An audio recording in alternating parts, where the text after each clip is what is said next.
বিজেপির মেম্বারশিপ নিয়েছেন বোন অভয়ার মা এবং বাবা। এবারে প্রার্থী করবেন কিনা ভারতীয় জনতা পার্টির কেন্দ্রীয় নেতৃত্ব চূড়ান্ত অনুমোদন দেবেন।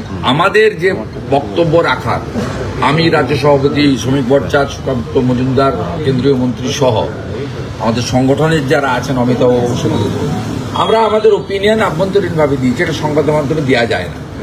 আমাদের যে দীর্ঘ প্রার্থী নির্বাচনের 1 মাসের প্রসেস, 5000 কার্যকর্তার ওপিনিয়ন সংগ্রহ, এটাতে আমরা কেউ কিন্তু কোথাও কোনো স্তরে প্রকাশ্যে কেউ বলিনি, কোনো সোশ্যাল মিডিয়াতে পোস্ট করিনি, হয় না। বিজেপি কমপ্লিটলি ডিসিপ্লিন অর্গানাইজেশন এবং এখানে প্রার্থী চূড়ান্ত করেন রাষ্ট্রীয় অধ্যক্ষ নবীনজির পৌরোহিত্যে, প্রধানমন্ত্রী নরেন্দ্র মোদীজির উপস্থিতিতে কেন্দ্রীয় নির্বাচন কমিটি।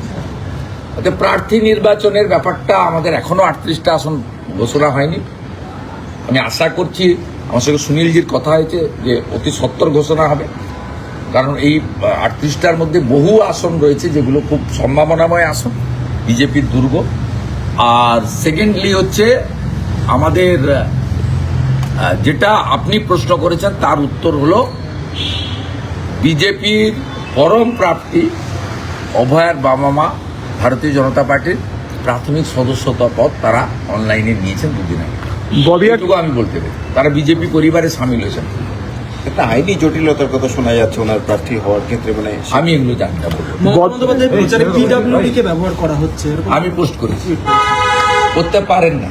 শুধুমাত্র মঞ্চটা টাকা দিচ্ছে এআইটিসি, মানে ওদের পার্টি, তা আঞ্চলিক পার্টি, নাম লিখে এআইটিসি, মানে ফরওয়ার্ড ব্লকের মতো এআইএপি, তা দিতে পারেন না। কিন্তু তার বাইরে যা যা র্যাম্প থেকে বানানো থেকে শুরু করে সবটা খরচ করছে, এটা ভাইলেশন অফ এনসিসি, ইলেকশন কমিশনের অ্যাকশন নাও। আজকে ফের মুখ্য সচিব বিপদে পড়বেন। আপনি যা এগুলো অ্যালাউ করছেন কেন আমি জানি না।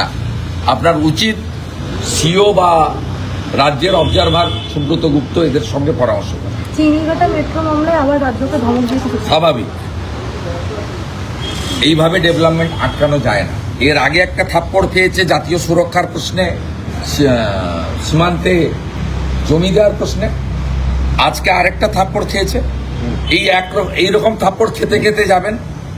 আর 4ঠা মের পরে ভারতীয় জনতা পার্টি এলে হাসিমারা এয়ারপোর্টের জন্য জমি দেবে, বাগডোগরা এয়ারপোর্টকে বাড়ানোর জন্য জমি দেবে, মালদা বালুরঘাট এয়ারপোর্ট চালু করার ব্যবস্থা করবে, কলাইকুণ্ডা এয়ারপোর্ট চালু করার জন্য জমি চেয়েছে 25 একর, সেটাও আমরা দেব। কলকাতা এয়ারপোর্টের আরেকটা নতুন এয়ারপোর্ট করার জন্য জমি চেয়েছে ভারত সরকার, সেটাও আমরা দেব।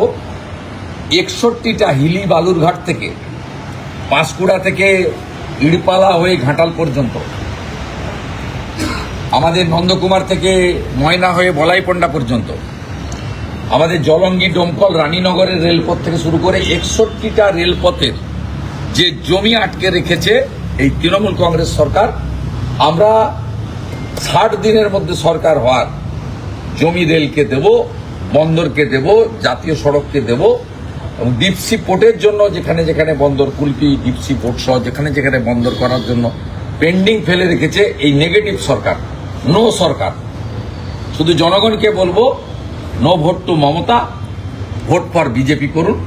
বাকি রাজ্য কিভাবে দ্রুততার সঙ্গে এগিয়ে যাবে, উত্তরপ্রদেশ, মহারাষ্ট্রের মতো, সেটা শুধু দেখতে থাকুন। আজকে ফের আর্জি করে আবার একটা মর্মান্তিক মৃত্যু, এবং শৌচাগারে 100 মিটার দূরে শৌচাগারে নিয়ে যাওয়া হয়, এবং তারপরে এবং রোগী কল্যাণ সমিতির পক্ষ থেকে অতীন ঘোষ তিনি বলছেন যে এটা এমএসবি জানতো এবং এমএসবি কোনো ব্যবস্থা নেয়নি।